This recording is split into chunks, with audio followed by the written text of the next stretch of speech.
En esta sesión hablaremos de calidad del agua de riego, ofertas y requerimientos hídricos. La Gulupa.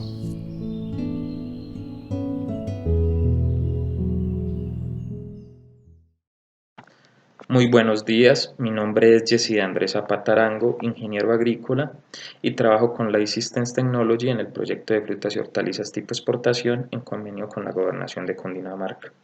En este capítulo vamos a hablar de los sistemas de fertirriego y los requerimientos hídricos de la planta. Primero vamos a colocar a Colombia en el contexto a nivel regional. Comparado Colombia con países como Perú, Chile, Ecuador, México, pues realmente estamos en un nivel muy bajo de tecnificación y de implementación de estos sistemas de riego. ¿Por qué? Primero, pues hay factores culturales, factores climáticos y factores de pensamiento errados con respecto a esto. Aquí tenemos un comportamiento climático bimodal. ¿Qué quiere decir esto?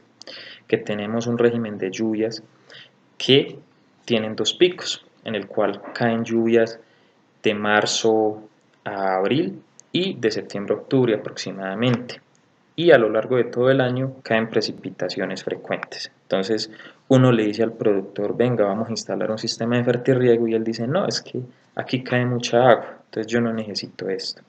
Pero es un pensamiento bastante erróneo que en el transcurso del curso les voy a comentar por qué. Mientras que en países como Perú, cuando se va a establecer el cultivo, lo primero que se pregunta es, ingeniero, ¿cuánto me vale el sistema de fertirriego? ¿Dónde van a ir las tuberías, los goteros? Necesito tuberías de buena calidad, goteros de buena calidad, sistemas de filtrado.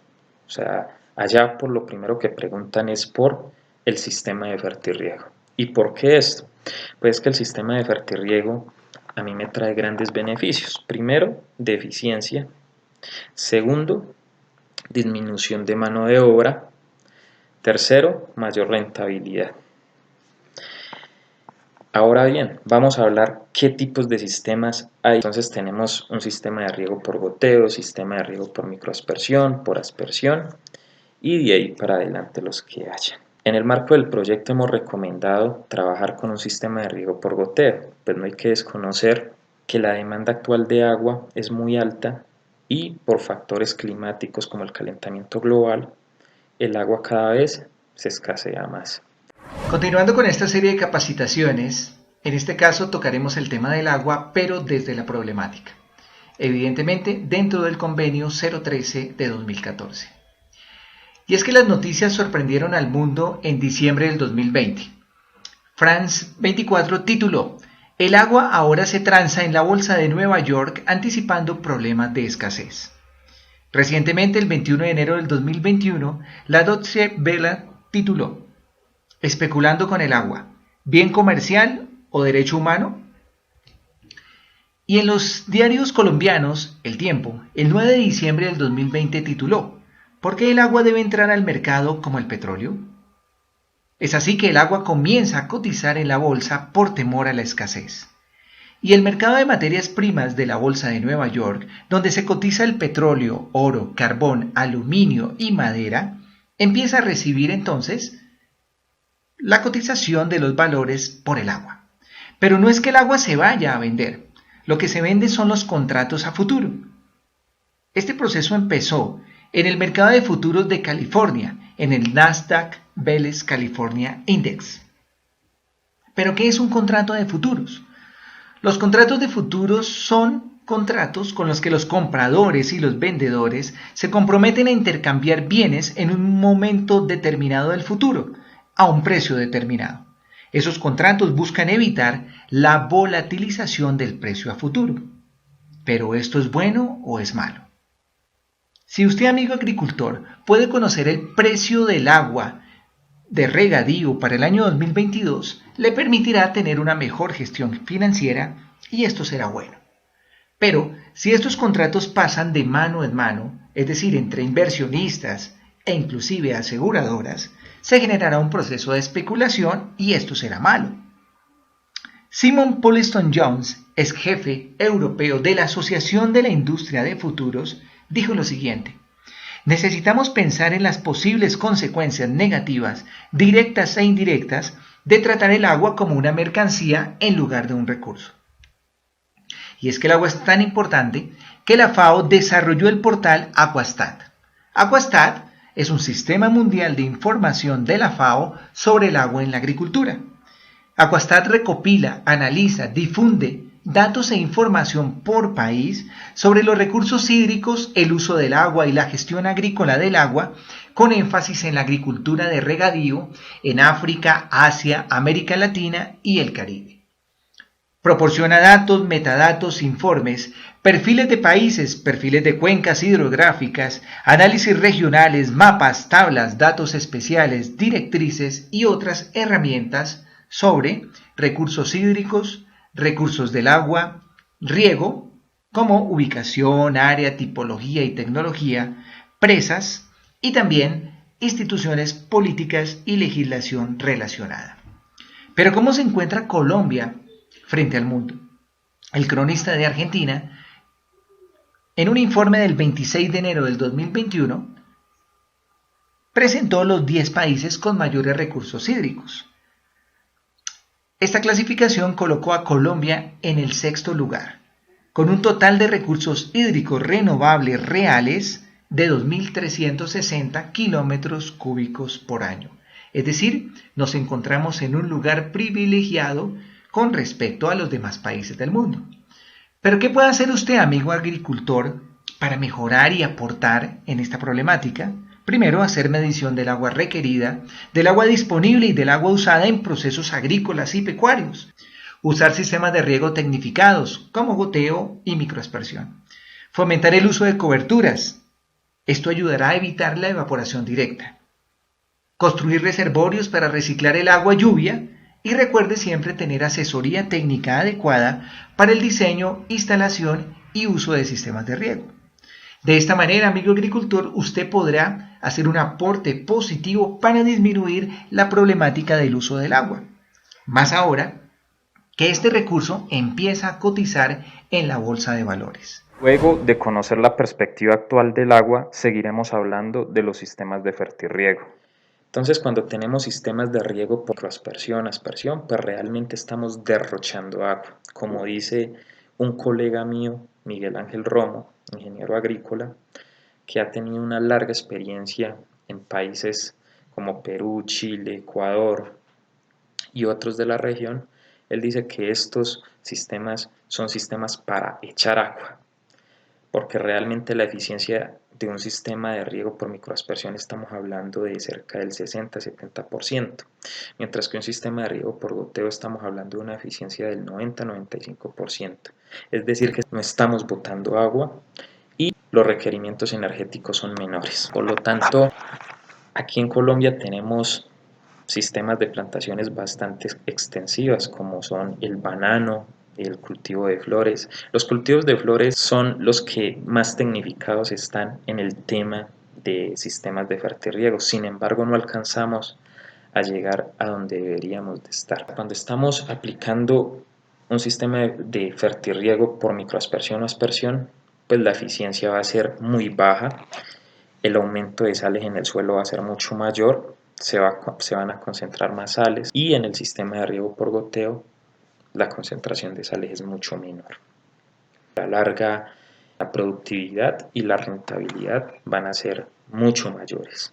Cuando nosotros vamos a instalar nuestro sistema de fertirriego, tenemos que tener en cuenta muchos factores. Primero, se debe de realizar un diseño agronómico. El diseño agronómico se compone de diferentes factores como son suelo, planta, clima. Debo de analizar todas estas variables para poder determinar los requerimientos hídricos de la planta. Primero vamos a hablar de factores climáticos. Yo debo de contar con una estación climatológica muy cercana a mi finca. De ahí obtengo datos como la precipitación, la evapotranspiración.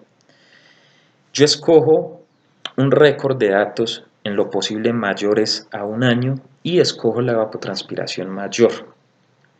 Esa evapotranspiración va a ser mi evapotranspiración de referencia y va a ser la evapotranspiración de diseño. Es decir, se evapora 5 milímetros, pues tengo que reponer esos 5 milímetros con mi sistema de riego. Luego viene un concepto que es el K sub C, que es un coeficiente del cultivo. Estos coeficientes se pueden determinar o en campo o se pueden obtener de diferentes tablas. En la FAO, en una página de la FAO se pueden encontrar estos K sub C para los diferentes cultivos. Se tiene que para un cultivo en diferentes etapas fenológicas se tiene un K sub C diferente. Ya se han hecho los respectivos estudios, diferentes mediciones y esos K sub C ya están determinados.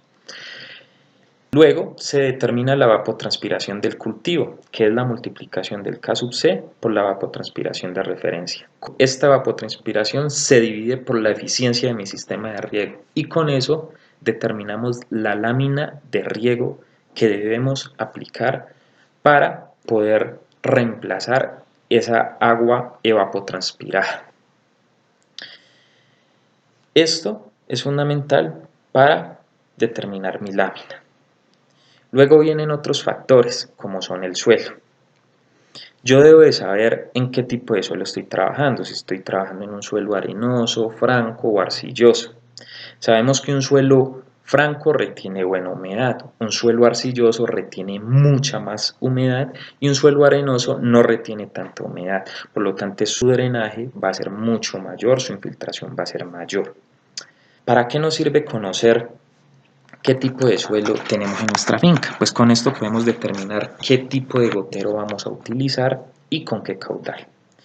Si yo aumento el caudal, mi bulbo húmedo va a ser mucho mayor. ¿A qué hago referencia con el bulbo húmedo? El bulbo húmedo es el diámetro en el cual el área de mojado se extiende, el área de mojado del gotero. Entonces, a medida de que yo aumento el caudal del gotero, el bulbo húmedo va a ser mayor y el traslape va a ser mayor, pero el costo del gotero va a ser mucho mayor. En suelos arenosos la distancia entre goteros tiene que ser mucho menor y en suelos arcillosos mucho mayor porque el diámetro del bulbo húmedo va a ser mayor. Una vez yo haya hecho este análisis, pues tengo que analizar la planta, el tipo de planta. Tengo que mirar cuál es su zona radicular, cómo se extiende horizontalmente, verticalmente y pues yo podría hacer análisis en campo de pruebas de infiltración para determinar la infiltración base y con esto calculo la lámina de riego que no debe superar esta infiltración base. Bueno, estos ya son conceptos un poco más técnicos, pero es importante mencionarlos acá para saber de dónde o cómo es que hacemos para determinar cuánta agua le tenemos que aplicar. Recuerde que 1 milímetro de agua es igual a 1 litro por metro cuadrado. Entonces, si en su finca llueven, por ejemplo, 10 milímetros de agua, pues usted tendría 10 litros por metro cuadrado o lo que es igual 10.000 litros por hectárea, ¿sí?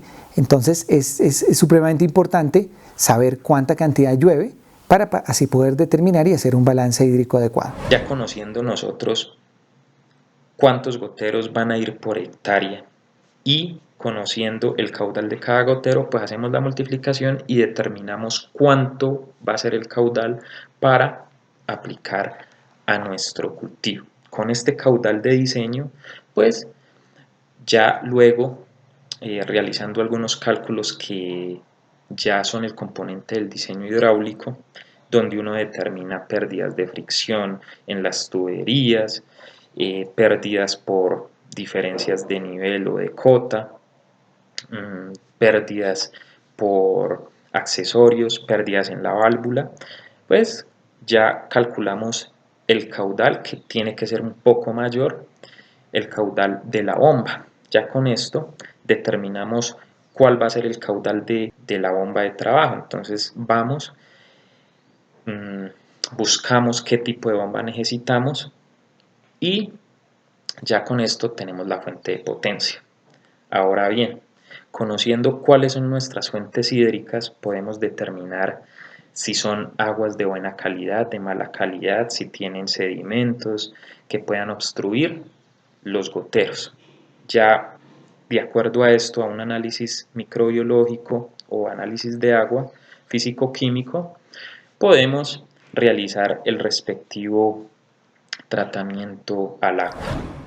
El agua juega un papel fundamental debido a que, conociendo la calidad tanto física como química del agua, podemos pensar en establecer un sistema de riego tecnificado y que sea óptimo para el cultivo. Entonces tenemos que identificar muchos factores en nuestro cultivo. Entonces tenemos que conocer cuáles son nuestras fuentes de agua, que pueden ser diferentes, pueden provenir de un pozo, de una corriente de agua, o pueden estar en un reservorio.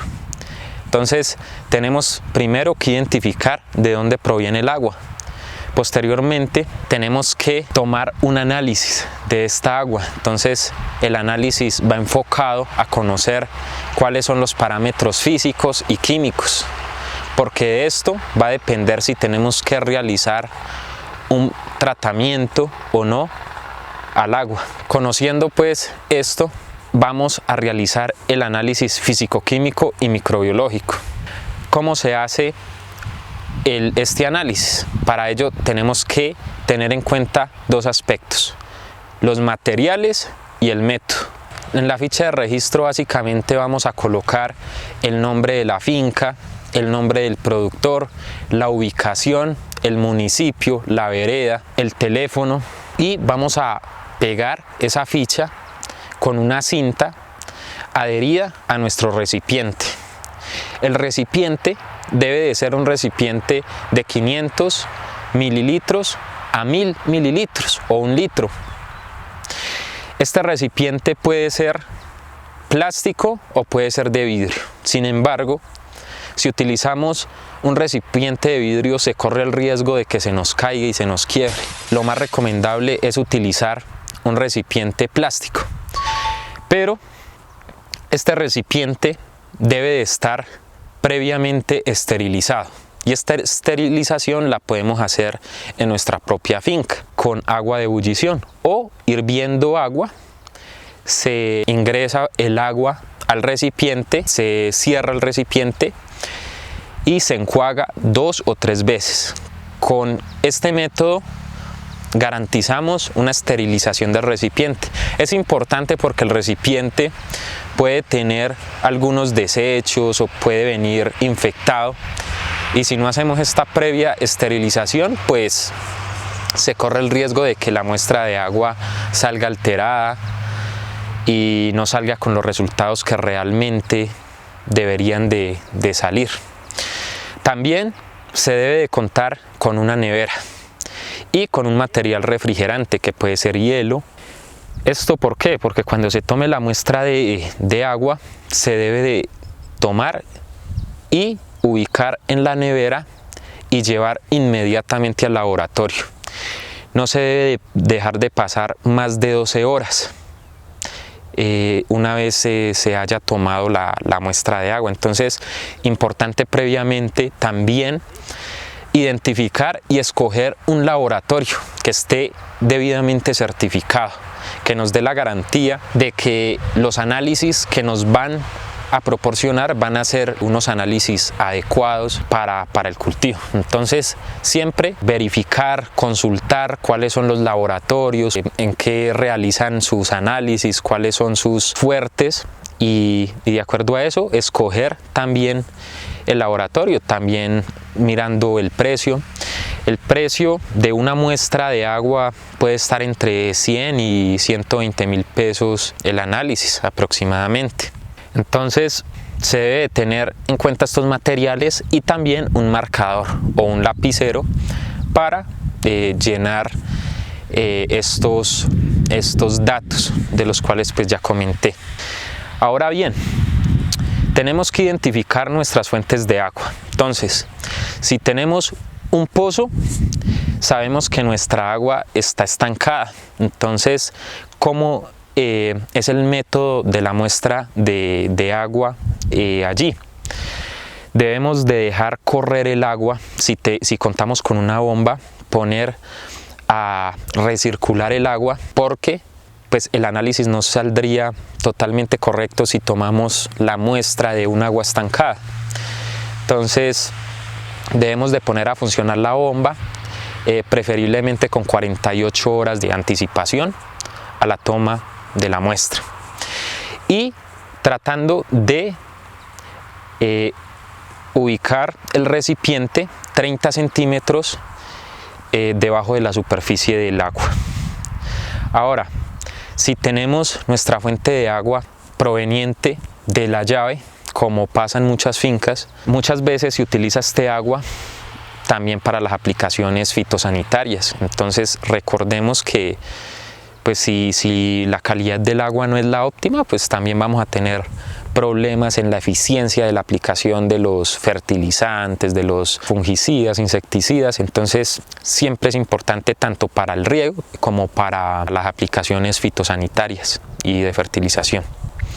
Entonces, si la vamos a tomar de la llave, dejamos correr el agua 2 o 3 veces dentro del recipiente, tapando este recipiente y recirculando pues el agua dentro de este.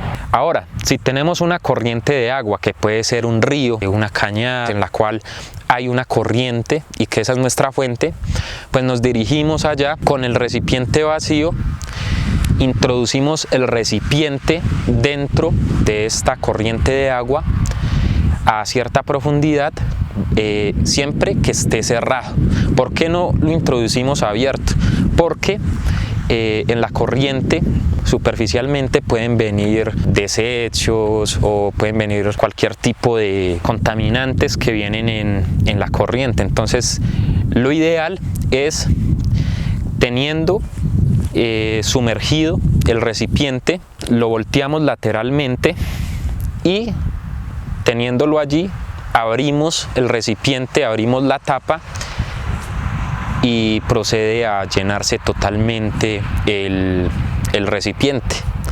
Sacamos el recipiente y lo cerramos. Esta es la manera adecuada para tomar una muestra de agua cuando tenemos una corriente.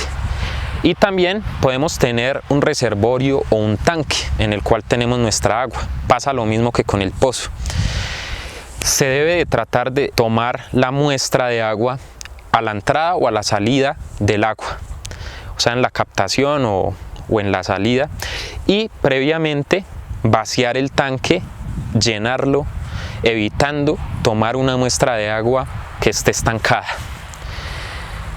Después de que hayamos realizado esta metodología, se tiene que realizar el análisis físico-químico.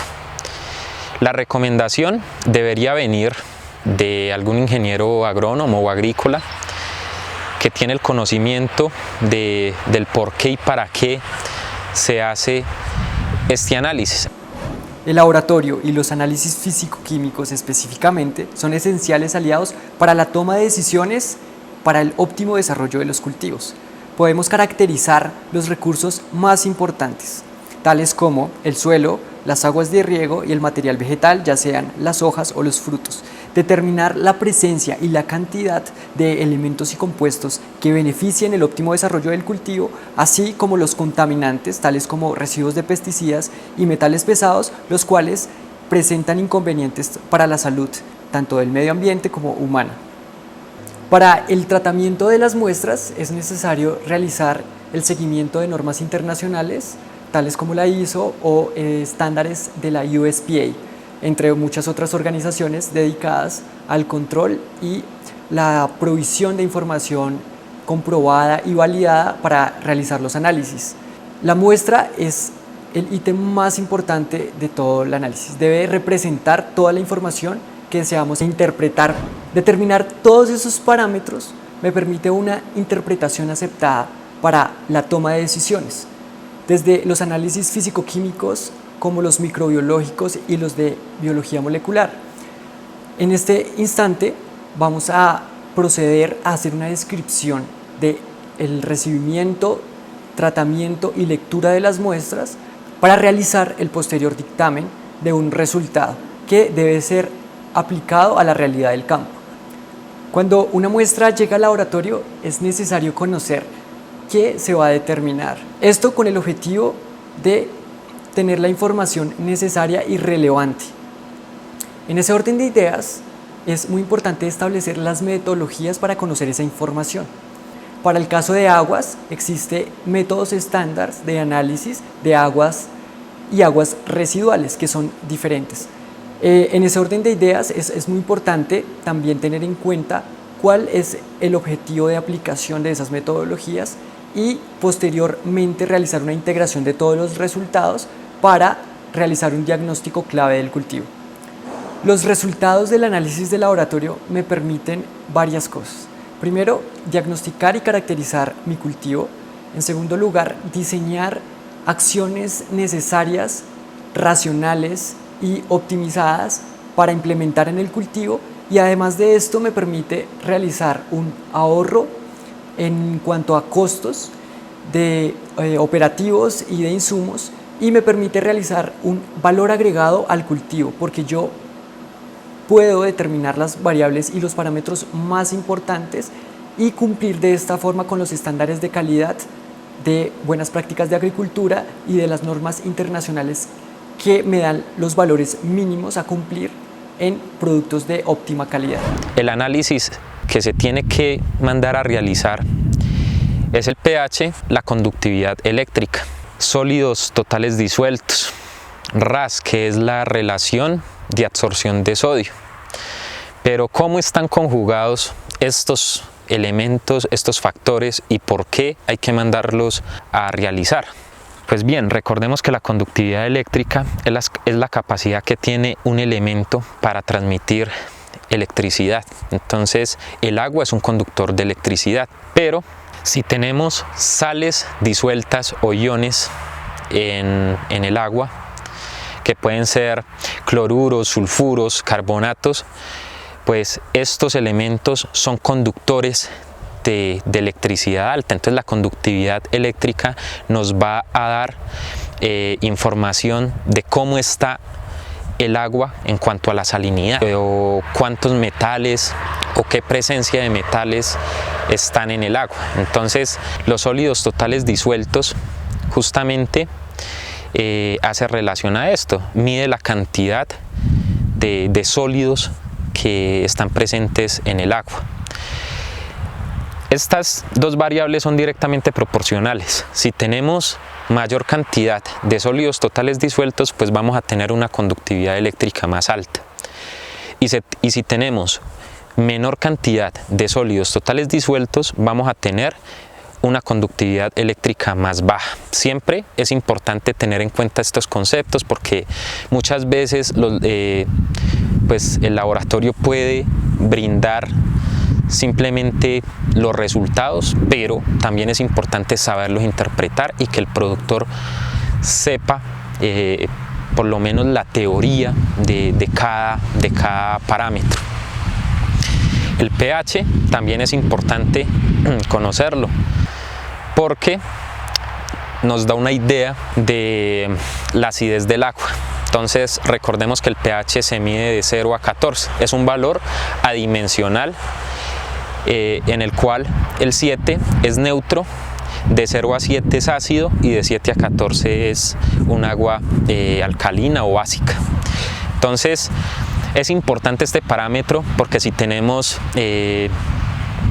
aguas muy ácidas, nos pueden afectar, por ejemplo, la efectividad en la aplicación de fertilizantes o de productos químicos o biológicos. Entonces es muy importante este parámetro. También debemos de mandar a medir la dureza y algunos elementos que son metales, que también es importante conocer su relación, porque con esto, pues si vamos a establecer un sistema de riego o fertirriego, entonces cuando se va a hacer el cálculo para saber qué nutrientes aplicar en el sistema de fertirriego, pues conociendo qué elementos ya están en el agua, se hace el respectivo cálculo restando esos elementos presentes. Entonces los elementos que se tienen que mandar a analizar son el zinc, el manganeso, el hierro, el cobre, el calcio, el magnesio, El sodio y el potasio son elementos que están presentes en el agua y por ende es muy importante conocerlos. También el RAS, que es la relación de absorción de sodio. ¿Por qué el sodio es importante? Porque el sodio está presente en muchas fuentes hídricas y cuando aplicamos gran cantidad de sodio al suelo, pues el sodio hace que los coloides o las arcillas se dispersen, afectando esto la oxigenación del suelo y la fertilidad del mismo. Además de que esta relación de sodio se hace con el calcio y el magnesio, porque el sodio hace que también se disperse el calcio y el magnesio, afectando pues la presencia de estos elementos y su fertilidad, como ya lo dije. Entonces la relación de absorción de sodio es muy importante también mandarla a realizar por este motivo. Finalmente se manda también a analizar el nitrógeno que está presente en el agua en formas de nitratos y nitritos. Y bueno, ya con esto ya podemos darnos a una idea de cómo está el agua y poder tomar decisiones más claras y más técnicas para poder, bueno, potabilizar el agua en el caso de que se requiera o no. También el análisis físico que se debe de llevar a analizar consiste en analizar el volumen de sólidos en suspensión o el contenido de bacterias, de algas, de líquenes que puedan estar presentes en el agua. ¿Por qué es importante esto? Porque si vamos a utilizar un sistema de riego por goteo, que es un sistema en el cual los goteros se pueden obstruir, estos elementos, estos sólidos, estas bacterias o microorganismos pueden llegar a obstruir los goteros. Entonces es importante también realizar este análisis. Luego de conocer cómo es el proceso de muestreo y análisis de agua, continuamos con el proceso de filtrado en nuestro sistema de fertirriego. Luego de que el agua viene de la fuente de agua, puede pasar por un sistema de filtrado, puede pasar por un filtro de arena si se requiere. Estos filtros de arena retienen todos los sedimentos o todas las impurezas y ya pasa el agua filtrada. Después de esto tenemos los tanques de fertirriego que se inyectan por un sistema Venturi, en el cual hay una caída de presión, hay una disminución en el diámetro de la tubería. Esto hace que haya una caída de presión y se inyecten los fertilizantes a nuestro sistema. Hay que tener un sistema de inyección de fertilizante, ya sean fertilizantes químicos o fertilizantes orgánicos, también inoculantes biológicos, que puedan ingresar al sistema. Se puede hacer mediante un sistema Venturi con una bomba Booster o también por estrangulación, aunque se tiene una pérdida de presión representativa. Luego de que los fertilizantes se inyectan al agua y se mezclan, estos tienen que pasar por un filtro de malla.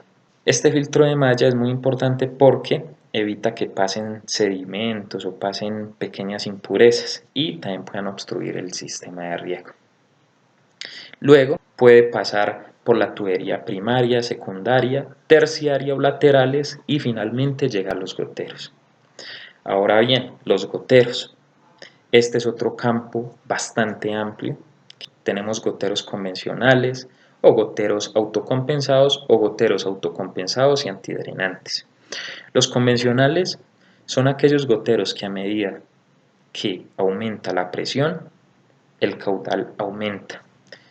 Entonces, si tenemos en nuestro sistema diferencias de presión, pues al principio de la válvula, el primer gotero, va a caer mayor agua que en el último gotero, por lo cual va a haber una desuniformidad y una mala eficiencia de distribución de caudal.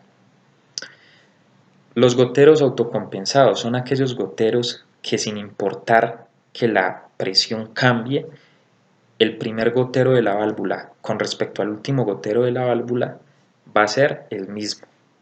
Esto Realmente lo recomendamos ya sea para pendientes mayores al 15% o así sean pendientes planas.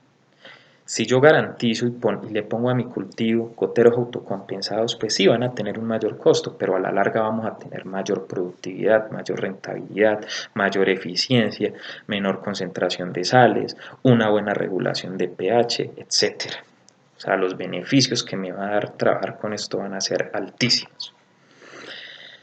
El material de los goteros, de las cintas, de las válvulas, de todo nuestro sistema es muy importante. Muchas veces el productor dice, no, yo necesito el sistema más barato, más económico, pero resulta que son mangueras de mala calidad, a la larga goteros de mala calidad que se van a obstruir, se van a tapar, en fin, miles de problemas se presentan después. Entonces lo recomendable es comprar los elementos de muy buena calidad. El tema de automatización es fundamental. Muchos productores dicen, no, es que yo eso le pongo una válvula de bola, una válvula mariposa, eso se cierra manual, yo lo abro manual.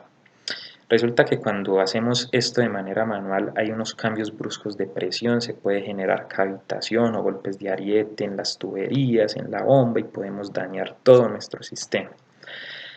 Además de que cuando pasa el fertirriego no hay una buena mezcla entre el agua y los nutrientes y tenemos unas diferencias de pH y conductividad muy altas y la uniformidad va a ser deficiente. Por lo tanto se recomienda las inyecciones de fertilizantes constantes con un inyector Venturi tipo Oster, donde se trabaje con válvulas hidráulicas, en lo posible estas reguladas por un controlador, en el cual yo puedo regular por volúmenes.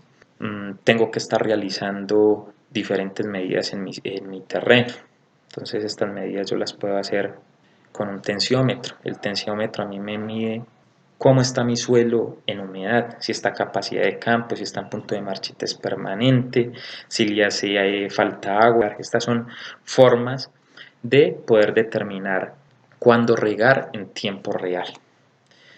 Luego tenemos que estar haciendo aforos en nuestro sistema, tenemos que estar midiendo al principio, al final de los goteros, cuánto caudal me está cayendo en X tiempo y estar midiendo también la presión. Con esto yo mantengo bien mi sistema. Si el sistema está muy deficiente, pues pueden haber obstrucción de goteros. Tengo que analizar mi agua. Si el agua está tiene una alta dureza con altos contenidos de bicarbonato, pues le tengo que hacer un tratamiento. Tengo que aplicar ácidos para poder bajar este pH. Si trabajo con un pH muy alcalino, los elementos menores metálicos como el hierro, el manganeso, el boro se van a sedimentar y van a obstruir los goteros. Ahora, si trabajo con pH muy ácido, pues voy a acidificar el suelo y voy a aumentar la cantidad de sales en el suelo. Entonces es un tema bastante amplio, bastante complejo, en el cual pues se tiene que recibir una orientación, una capacitación en lo posible de ingenieros agrónomos, ingenieros agrícolas, para poder construir un sistema de fertirriego bastante bien tecnificado. Para finalizar esta sesión, los dejamos con un video de la Fundación Gaia Amazonas con el que nos ilustran acerca de la importancia de mantener la conectividad hidrológica entre los Andes, la Amazonía y el Océano Atlántico. Esta es la Tierra, y esta porción de acá es el Amazonas. Aunque parece una porción pequeña en relación con el resto del planeta, lo cierto es que cumple un papel enorme para la vida por su participación en el ciclo del agua y en la regulación de la temperatura. Vamos a hablar sobre esto y del papel que tiene la vida animal para ver la importancia de garantizar la conectividad entre la cordillera de los Andes, la Amazonía y el Océano Atlántico. Una metáfora muy usual para referirse a la selva del Amazonas es la del pulmón, por su intercambio de oxígeno y dióxido de carbono con la atmósfera, algo fundamental para que todos podamos respirar. Sin embargo, la selva va mucho más lejos, tanto así que sin ella gran parte de América del Sur sería un desierto. ¿Pero por qué? Empecemos por señalar que el agua se acumula sobre todo en los océanos, y si bien el calor del sol la evapora y la sube por los aires, es necesario que el viento empuje el vapor tierra adentro. De otro modo, el agua no llegaría a los continentes, moriría la vegetación y se secarían grandes extensiones. La manera como el Amazonas entra en juego acá es complementando la labor de los vientos alisios, ayudando a atraer el aire y reteniendo el agua en tierra. Esta es una hipótesis fascinante. Según ella, los bosques son también responsables de los vientos porque la transpiración de los árboles genera un vapor que cuando se enfría se condensa. La condensación disminuye la presión del aire y entonces se crean vacíos que succionan aire de los océanos hacia el continente. Este proceso, realizado a la escala de 600.000 millones de árboles que hay en el Amazonas, produce fuertes vientos de aire húmedo, casi como ríos voladores provenientes del Atlántico. Y así se generan las nubes y la lluvia que hidrata el continente. Ahora, dentro del continente aparecen los Andes. Ellos reciben el agua que traen los vientos, ayudan a retenerla con su vegetación y la distribuyen por toda la tierra con los ríos. Y los ríos llevan el agua de vuelta al océano Atlántico para que el proceso se repita. Eso en cuanto al ciclo hidrológico. Ahora consideremos la temperatura. Sabemos que el dióxido de carbono actúa como una barrera que impide que el calor salga de la Tierra. Este es el famoso efecto invernadero. Pues bien, los árboles contrarrestan dicho efecto absorbiendo el dióxido de carbono de la atmósfera a través de la fotosíntesis. Con esto y con los sumideros de dióxido de carbono bajo tierra, el Amazonas anualmente le quita a la atmósfera más de 1 billón de toneladas de este gas, ayudando a contrarrestar el calentamiento global, que es consecuencia de nuestra sobreproducción de gases de efecto invernadero. Por otro lado, el Amazonas también regula la temperatura creando nubes, pues las nubes, especialmente las que son bien blancas, reflejan la luz del sol, y así impiden que llegue hasta el suelo y nos caliente en exceso. El bosque frondoso del Amazonas guarda bajo sus raíces grandes cantidades de agua, y entonces, a través de la evaporación y la transpiración de las plantas, genera 7 veces más vapor que el océano, es decir, muchas más nubes que reflejan más luz solar. En resumen, regular la cantidad de oxígeno y de dióxido de carbono, mantener la temperatura dentro de ciertos rangos y participar en el ciclo del agua generando los vientos y reteniendo el agua en la tierra son algunas de las funciones que la Amazonía realiza de manera integrada con el Océano Atlántico y con la cordillera de los Andes. Sin embargo, todavía no tenemos la imagen completa. ¿Qué nos puede faltar?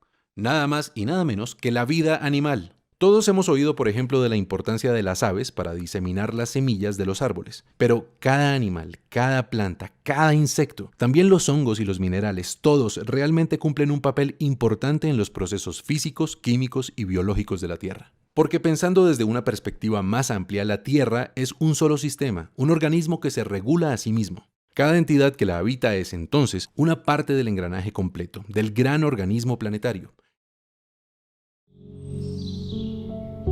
De esta manera, damos por culminada la sesión número 8. Agradecemos la atención brindada.